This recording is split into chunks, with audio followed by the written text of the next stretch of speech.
지난 2년여 코로나로 인해서 우리는 흩어져진 이 예배와 신앙을 바로 세우기 위해서 성도를 세우는 5가지 기둥이란 주제로 말씀을 드렸습니다. 지난주까지 4가지 말씀을 드렸습니다. 여러분 기억하시나요? 네, 많이 잊어버리셨죠? 첫 번째 기둥이 뭐였습니까? 첫 번째 기둥이 예배였습니다. 예배는 하나님을 경배하는 것이고, 예배는 하나님을 하나님으로 인정하는 것이고, 또 예배는 하나님을 축하하는 것입니다. 그리고 예배는 이렇게 다 함께 모여서 드리는 이런 공적인 예배가 있는가 하면 생활 속에서 드리는 사적인 예배가 있습니다. 우리가 하나님을 예배할 때 하나님을 사랑하는 마음과 하나님을 온전히 신뢰하는 마음, 그리고 하나님께 순종하는 마음, 또 하나님을 찬양하고 감사드리는 마음으로 영과 진리로 예배를 드려야 합니다. 우리는 하나님을 예배하기 위해서 부름을 받았습니다. 두 번째 기둥은 바로 사역, 즉 섬김입니다. 우리는 섬김을 위해서 부름을 받았습니다. 하나님은 모든 성도들에게 영적 은사와 능력과 경험들을 주셨어요. 그 경험은 좋은 경험도 있지만 시련과 고난과 역경과 또 실패와 좌절과 이런 경험들도 다 포함되어집니다. 그 은사와 능력과 경험으로 우리는 이웃을 섬겨야 합니다. 특히 섬기는 사람은 섬기는 종의 마음으로 예수님을 본받아 섬겨야 합니다. 세 번째 기둥은 교제입니다. 우리는 서로 교제하도록 부름을 받았습니다. 우리는 서로 사랑하며 섬기고 돌보아야 합니다. 교제의 핵심은 서로를 향한 사랑입니다. 이 사랑은 말로만이 아니라 행함으로 사랑해야 하고 진실함으로 사랑해야 하고 그리고 뜨겁게 열심히 사랑해야 하고 최대한 사랑해야 합니다. 그러기 위해서는요, 자주 만나야 된다라고 말씀을 드렸어요. 자주 만나야 됩니다. 만나야 교제가 이루어지는 거죠. 모이기를 피하는 사람들처럼 절대 하지 마시기 바랍니다. 그리고 만났을 때 그 만남이 서로를 기분 좋게 하고 덕을 세우는 만남이 되어야 돼요. 서로 격려하고 칭찬하고 서로 본을 보여주고 서로 신앙에 영향력을 끼치고 그렇게 하는 만남이 되어야 돼요. 그리고 서로를 위해서 기도해 주십시오. 서로 존중하고 존경하고 서로 돌아보아야 합니다. 그리고 필요한 것이 있으면 서로 나눌 수 있어야 됩니다. 그리고 네 번째 기둥이 훈련이었습니다. 우리는 예수님을 닮도록 부르심을 받았어요. 예수님을 닮는 게 훈련의 목적이고 우리가 신앙생활하는 목적이에요. 그죠? 예수를 믿는다라고 이야기는 하는데 예수를 닮지 않은 모습들 때문에 지금 우리 사회 속에 많은 문제가 일어나고 있잖아요. 우리는 예수님의 성품을 닮아야 합니다. 이 일은 성령님께서 하시는 일입니다. 그러기 위해서는 우리 자신을 성령님께 내어 맡기고 성령님과 함께 살아가야 돼요. 성령님이 나를 다스리도록 해야 됩니다. 그래서 훈련은 나의 의지적인 노력과 헌신이 그래서 필요한 거예요. 그냥 가만히 앉아 있다고 교회만 왔다 갔다 한다고 훈련되어지고 주님을 닮아가는 게 아니라는 거예요. 여기에는 나의 노력과 헌신이 필요합니다. 나의 옛 태도를 버려야 되고요. 우리의 생각을 바꾸고 새롭고 거룩한 습관을 길러야 됩니다. 하나님이 우리를 훈련하실 때에 하나님의 말씀으로 훈련한다고 말씀을 드렸습니다. 그렇기 때문에 말씀을 가까이 하고 하나님의 말씀을 사랑해야 돼요. 하나님의 말씀으로 우리는 훈련받아야 됩니다. 또 하나님은 시련을 통해서 우리를 훈련하시고요. 그렇기 때문에 그 시련을 당할 때에 우리는 하나님을 신뢰하고 이 고난 뒤에 주실 상급을 기억해야 됩니다. 그리고 하나님은 또 시험을 통하여 우리를 훈련하시기도 하십니다. 나에게 시험이 올 때 그 시험이 가져다 주는 결과가 얼마나 끔찍한지를 생각해야 돼요. 당장 눈앞에 미혹과 유혹하는 것들이 참으로 먹음직하고 보암직하고 탐스럽 것이라 할지라도 그걸 덥석 물어버리면 그 뒤의 결과가 얼마나 끔찍한지를 기억해야 돼요. 그리고 항상 좋은 것을 주시는 하나님을 기억하고 모든 시련을 이겨내야 됩니다. 오늘은 마지막 5번째로 사명에 대해서 말씀을 나누려고 합니다. 우리는 이 사명을 위해서 부름을 받았습니다. 여러분, 사명이 무엇입니까? 사명. 예. 오늘 본문 말씀을 한번 같이 읽어볼까요? 내가 달려갈 길과 주 예수께 받은 사명, 곧 하나님의 은혜의 복음을 증언하는 일을 마치려 하면은 나의 생명조차 조금도 귀한 것으로 여기지 아니하노라. 바울은 분명하게 주 예수께 받은 사명이라 그랬어요. 주 예수께 받은 사명. 이 사명을 위해서 나는 목숨도 아끼지 않겠다라고 이야기합니다. 이 사명이 뭘까요? 이 사명이란 라틴어의 보내다, 샌딩에서 유래가 됐는데요. 예수님은 하나님의 뜻을 이루기 위한 사명을 가지고 이 땅에 오셨어요. 자신의 사명을 완수하신 예수님은 제자들에게도 그 사명을 주시고 하늘로 승천하셨습니다. 이것이 바로 선교입니다. 선교.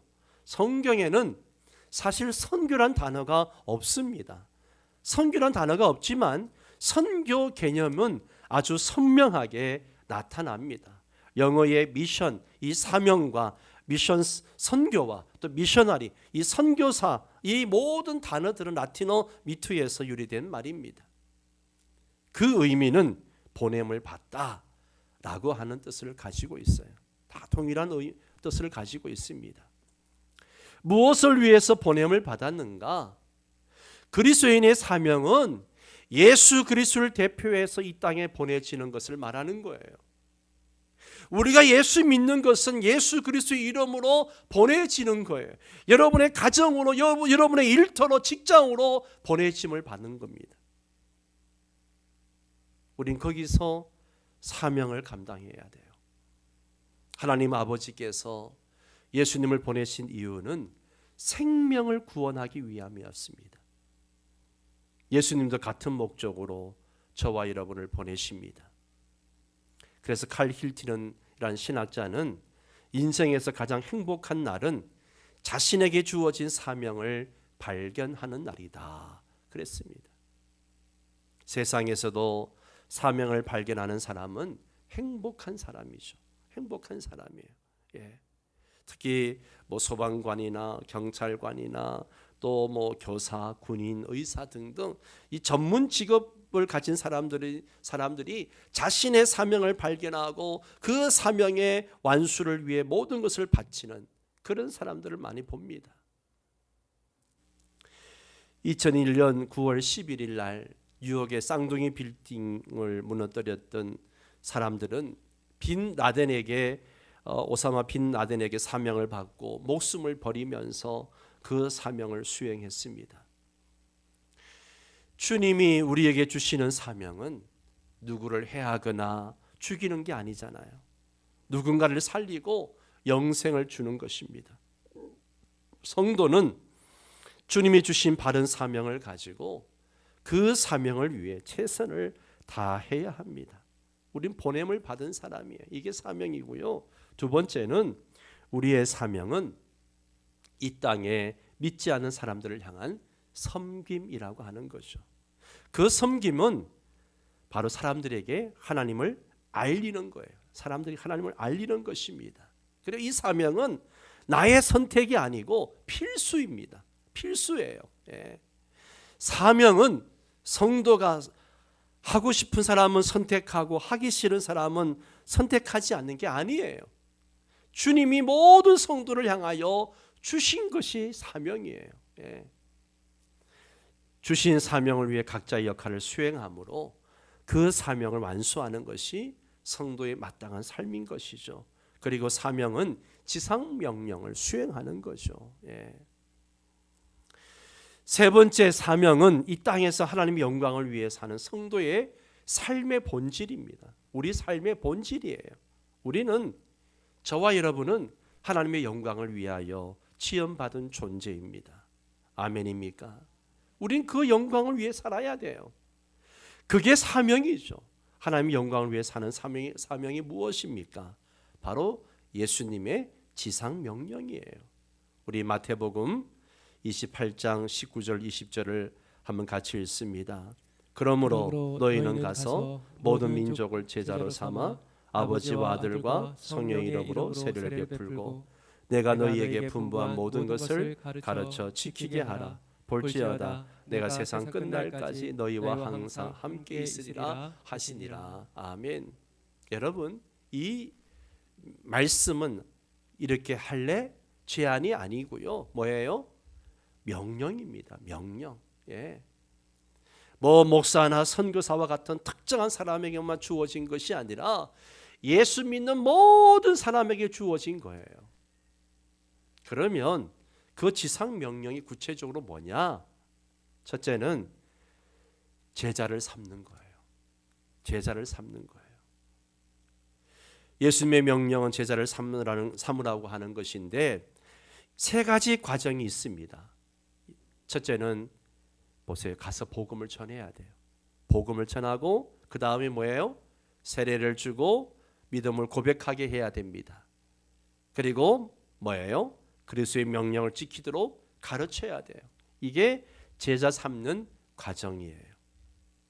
복음을 전해야 되고 그리고 세례를 통해서 믿음으로 고백을 해야 되고 또 그리스도의 말씀대로 살 수 있도록 가르쳐야 됩니다. 예.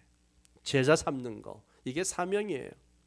그리고 지상 명령의 영역은요, 모든 민족입니다. 모든 민족. 주님은 모든 민족으로 제자를 삼으라고 말씀하셨어요. 특정한 나라들만 해당되는 게 아니에요. 저 북한도 해당되어지고 저 정글 속에 있는 사람들도 해당되어지죠. 주님이 주신 지상 명령에서 제외되는 사람은 없습니다.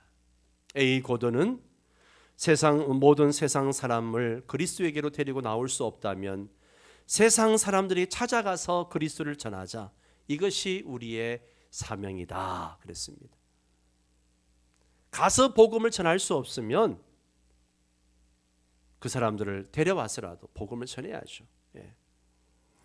지상 명령의 능력이 뭐냐? 능력은 주님이 함께 하심이에요. 함께 하심. 예. 주님이 뭐라 그러세요? 세상 끝날까지 너희와 항상 함께 하리라. 우리가 지상 명령을 수행하기 위해서 서 있는 동안에 주님은 끝까지 함께 하시겠다는 약속입니다. 예. 두 번째로 사명은 위대한 특권이에요. 특권입니다. 그가 그리스도로 말미암아 또 우리에게 화목하게 하는 직분을 주셨으니 라고 했습니다. 여러분, 신자들은, 우리 성도들은 하나님을 대표해서 하나님과 함께 일하는 사명을 맡은 하나님 나라의 사명 대사들이에요. 그래서 여러분이 제가 늘 이야기하잖아요. 가정에, 일터에, 어디에 갈 때 사람들과 만남 속에서 우리는 항상 하나님의 사명자로 가는 거예요. 그래서 일터가 선교지가 돼야 되고 여러분의 가정이 선교지가 돼야 되고, 예, 가는 곳마다 거기서 하나님의 영광이 드러나고 복음이 전해져야 됩니다. 세 번째 사명은 성도가 다른 사람을 위해 할 수 있는 가장 위대한 일입니다. 만약 우리의 이웃이 중병에 걸렸을 때에 우리가 그 치료법을 알고 있는데 생명을 구할 수 있는데도 숨긴다, 안 가르쳐 준다. 이건 뭐예요? 범죄이죠. 범죄예요. 예. 그런데 이보다 더 나쁜 것은요, 사랑과 용서와 영생의 길을 알고 있는데도 비밀로 하고 있다는 거예요. 영원한 생명을 위한 구원을 알리는 것은 가장 큰 사랑을 베풀며 섬기는 겁니다. 사도행전 4장 12절 말씀 같이 읽어볼까요? 다른 이로서는 구원을 받을 수 없나니 천하 사람 중에 구원을 받을 만한 다른 이름을 우리에게 주신 일이 없음이라 하였더라. 아멘. 아멘. 구원하실 분은 예수님밖에 없기 때문에 그분을 알리는 것, 이것은 가장 위대한 일이죠. 예. 어떤 목사님이 대형 교회 전도 설교 부탁을 받고 갔어요. 강단에서 목사님은 제 설교에는 3가지 요점이 있습니다 라고 시작했더니만 벌써부터 목사님 3대지 설교를 하는가 보다, 그리고는 이제 관심도 없다는 듯이 하품을 합니다. 전에도 늘 듣던 말이거든요. 그러나 계속해서 목사님이 얘기하죠. 첫 번째 요지는 이겁니다. 지금 이 순간에도 5,400만 명이 죽어가는데 대부분이 예수님을 모른 채 죽어가고 있습니다. 교인들의 반응이 시큰둥합니다. 뭐 이전에도 듣던 이야기거든요. 목사님이 또 계속 설교합니다. 두 번째 말씀드릴 것은, 설교한 지 15초 정도밖에 안 됐는데 벌써 두 번째 대지를 말하니까 사람들이 눈이 번쩍 떠여가지고 똑바로 앉습니다. 아니 벌써 두 번째라니. 예. 두 번째 요지는 여러분 대부분은 여기에 대해 조금도 관심이 없다는 것과 없다는 이 빌어먹을 사실에 있습니다. 교인들 사이에 놀람과 분노와 웅성거림이 있었습니다. 그 목사님이 세 번째 이야기입니다. 세 번째 요지는 오늘날 그리스도인들의 진정한 비극은 많은 영혼이 죽어간다는 데는 관심이 없고, 제가 방금 한 말, 이 빌어먹을 여기에 더 많은 관심을 보이고 있다는 겁니다. 그러면서 거기 앉아있는 성도들을 좀 무안하게 만든 거죠. 여러분은 무엇에 관심이 있습니까? 설교를 들을 때 또 목사님 전도 설교 하려고 하는구나 그렇게 생각하십니까? 여러분이 듣고 싶은 것만 듣고 계십니까? 아니면 꼭 들어야 할 말씀들을 마음에 깊이 새기십니까? 가장 위대한 일, 영혼을 구하는 일에 관심을 갖고 적극적으로 참여하는 일이 무엇보다도 시급합니다. 네 번째로 사명은 삶의 의미를 부여합니다. 우리 삶에 의미를 부여합니다. 다시 한번 오늘 본문 말씀을 보면, 내가 달려갈 길과 주 예수께 받은 사명 곧 하나님의 은혜의 복음을 증언하는 일을 마치려 하면은 나의 생명조차 조금도 귀한 것으로 여기지 아니하노라.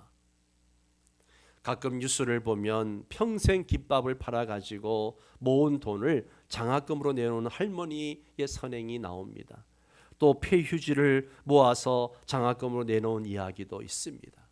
또 일반적으로 세상에서는 어떤 사람이 남모르게 유산을 장학금으로 내놓은 일도 종종 나옵니다. 왜 그런 일을 합니까? 왜 이런 일을 할까요? 사람들은 의미 있는 일에 가치를 두기 때문에 그렇습니다. 의미 있는 일에. 또한 돈이 가장 중요한 가치라고 생각하기 때문이죠. 그러나 돈 없이도 의미를 부여할 수 있는 일이 있습니다. 그것은 바로 우리 주어진 사명을 수행하는 거죠. 영원한 생명은 돈과 비교할 수 없는 가장 중요한 가치입니다. 영원한 생명을 위해 투자하는 것이 정말 가장 가치 있는 일이에요. 이 영혼 구원을 위해서 시간을 내고 물질을 드리고 나의 재능을 드리고 하는 것보다 가치 있는 일이 없어요. 여러분, 단 한 사람이라도 여러분 때문에 천국 가게 되는 것은 삶에서 가장 큰 의미가 있는 거죠. 여러분, 지금까지 여러분들 때문에 단 한 명이라도 천국 가게 된 사람이 있습니까? 어떻습니까, 여러분? 여러분 평생 예수 믿으면서 여러분 때문에 천국 가게 된 사람이 있습니까? 여러분, 이것이 가장 가치 있고 의미 있는 일이라는 것을 기억하시기 바랍니다. 사명의 완수는 역사의 종말에 대한 하나님의 시간표와 또 연결되어집니다. 마태복음 24장 14절에 보면 이런 말씀이 있습니다. 같이 읽습니다. 이 천국 복음이 모든 민족에게 증언되기 위하여 온 세상에 전파되리니 그제야 끝이 오리라. 아멘, 아멘. 예수님의 재림 그 날과 그 때는 아무도 알지 못합니다. 그러나 분명한 것은요, 모든 민족에게 복음이 증거될 때까지는 예수님이 재림하시지 않으신다는 것이죠. 점점 더 많은 곳에 지금 복음이 전파되어지고 있어요. 저 밀림 속에도 정글 속에도 복음이 전파되어지고 있습니다. 복음이 거의 전 세계에 전파되어지고 이제 몇몇 종족만 남아 있습니다. 우리가 사명을 완수하면 예수님이 오실 것입니다. 다시 재림하십니다. 마지막으로 이 사명은요, 우리에게 대가를 요청합니다. 대가를 요청해요. 예. 여러분, 사명을 완수하려면 우리의 목표를 버리고 우리의 삶에 대한 하나님의 계획을 받아들여야 합니다. 사도 바울이 주님에게서 받은 사명을 위해서 뭐라 그랬어요? 나의 생명을 조금 더 귀한 것으로 여기지 않겠다. 그렇게 고백하고 있잖아요. 우리도 우리 자신의 이기적인 목표를 버리고 하나님이 우리를 향해 가지신 계획을 우리가 받아들여야 됩니다. 그렇다고 여러분 모두가 뭐 목사가 되고 선교사가 되라 그런 말이 아니잖아요. 내가 무슨 직업을 가지고 살아가든지 간에 하나님이 그곳에 나를 보내셨다라고 하는 확신을 갖고 하나님의 보내심을 받은 자로서 그 자리에서 복음을 증거하며 사명을 감당해야 돼요. 아이들을 가르치는 교사의 직분을 가지고 있다면 아이들을 가르칠 때도 세상 지식도 가르치지만 그들에게 복음도 전할 수 있어야 돼요. 내가 장사를 한다 그러면 장사할 때 물건만 파는 것이 아니라 그 물건을 팔면서도 복음을 전할 수 있어야 돼요.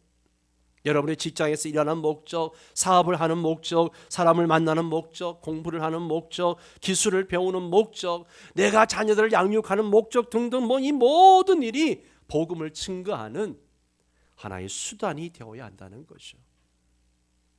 그 일 자체가 목적이 되어서는 안 됩니다. 예수님은 내 원대로 마시옵고 아버지의 원대로 되기를 원합니다 라고 기도했습니다. 아버지의 뜻이 우리 삶 가운데서 실천되어지도록 아버지의 뜻을 저해하는 나의 계획과 나의 목표를 수정하고 또 내려놓을 수 있어야 됩니다. 아버지의 뜻, 그분이 주신 사명이 최고의 우선순위가 되도록 해야 합니다. 두 번째로 우리의 권리와 기대와 꿈, 계획 그리고 야망을 모두 그분에게 예수님에게 양도해야 됩니다. 그렇다면 우리는 꿈도 갖지 말고 야망도 갖지 말고 꿈과 계획도 없어야 된다는 말인가? 그렇지 않습니다. 우리의 권리, 기대, 꿈, 계획이 아버지의 뜻 가운데서 이루어져야 하는 것을 말하고 있는 거예요. 우리가 갖고 있고 세우고 바라는 모든 것이 하나님 아버지의 뜻에 부합되어져야 한다는 겁니다. 예를 들어 어떤 사람이 나의 꿈은 복권에 당첨되어져서 좀 호화롭게 사는 것이다 라고 그렇게 했을 때 주님은 그에게 뭐라고 얘기하실까요? 이 사람아, 허망한 꿈에서 깨어나서 열심히 일이나 해라, 그렇게 하실 겁니다. 하나님이 주신 사명을 이루기 위해서 내 뜻이나 내 개인적인 욕심이 아니라 주님의 비전과 뜻을 따라야 됩니다. 바울은 너희 몸을 하나님이 기뻐하시는 거룩한 산제물로 드리라 라고 했습니다. 우리는 우리의 몸, 즉 우리의 삶의 모든 영역을 하나님께 드려야 합니다. 우리의 생각, 꿈, 권리, 계획, 기대, 우리의 모든 것을 주님의 통치하에 둬야 됩니다. 1939년에 젊은 목사 본 헤프는 뉴욕항을 떠나서 고향 독일로 가고 있었습니다. 그때 고국에서는 히틀러가 광분해가지고 유대인 600만 명을 학살하는 만행을 저지르고 있었습니다. 그런데도 독일 교회는 이 부당한 일에 그냥 침묵하고 있습니다. 오히려 히틀러 만세라고 그렇게 부르고 있었어요. 그래서 보네프는 깊이 잠들어 있는 고국의 교회를 깨우기 위해서 귀국을 결심하게 됩니다. 그렇게 마음을 결심하고 나니 그 마음이 참으로 편안해졌다라고 이야기합니다. 그리고 그 심정을 일기장에 이렇게 썼습니다. 나의 장래에 대해서 그동안 파도처럼 일던 몹시도 불안하던 마음이 이제야 잔잔해졌다. 이는 내가 갈 길을 확실히 알았기 때문이다. 보네프는 자신에게 주어진 소명과 자신이 할 일이 무엇인지를 분명하게 알았다는 말입니다. 그러니까 지금까지 갈등하던 마음이 편안해지고 확신이 생겼다는 거죠. 그래서 보네프는 독일에 도착하고 해서 잠자고 있는 독일 교회를 일깨우기 위해서 히틀러의 모든 죄악상을 아주 낱낱이 신랄하게 공격했습니다. 그 마침내 보네프는 그 유명한 바르멘 신학 선언을 하고 나서 투옥이 됩니다. 그때 미국에서는 정말 보네프가 탁월한 젊은 신학자고 유능하기 때문에 이 사람을 구출해야 된다 해가지고 백방으로 노력했지만 허사였습니다. 보네프는 옥중에서 미국에서 공부하던 유니온 신학교 교장에게 편지를 썼습니다.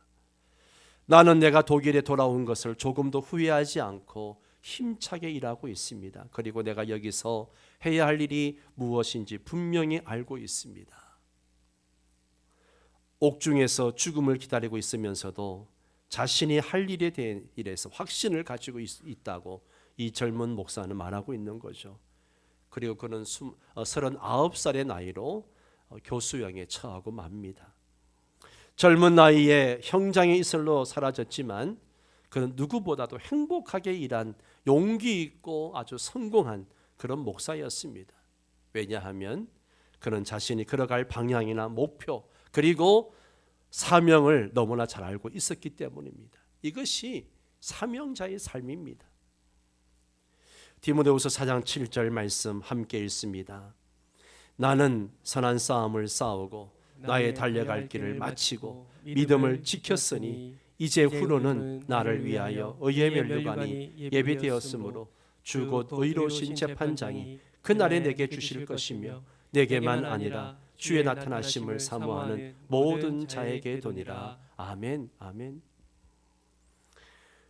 오늘은 다섯 번째 기둥 사명을 말씀드리면서 사명이란 무엇인가에 대해 말씀을 드렸습니다. 우리의 사명은 생명을 살리는 일입니다. 즉 전도입니다. 예수님은 우리에게 지상 명령을 주셨어요. 우리는 모든 민족을 제자 삼기 위해서 나아가야 됩니다. 우리의 모든 삶의 목적이 바로 이것이 되어야 됩니다. 전도와 선교는 성도의 위대한 특권이고 성도로 살 수 있는 가장 위대한 일입니다. 이 사명을 따라 살면 삶의 의미와 보람을 느낍니다. 이 사명을 위해 기꺼이 대가를 지불하는 그런 우리 명성의 성도들 되시기를 바랍니다. 다음 주에는 사명의 실제에 대해서 계속 좀 말씀을 나누도록 하겠습니다.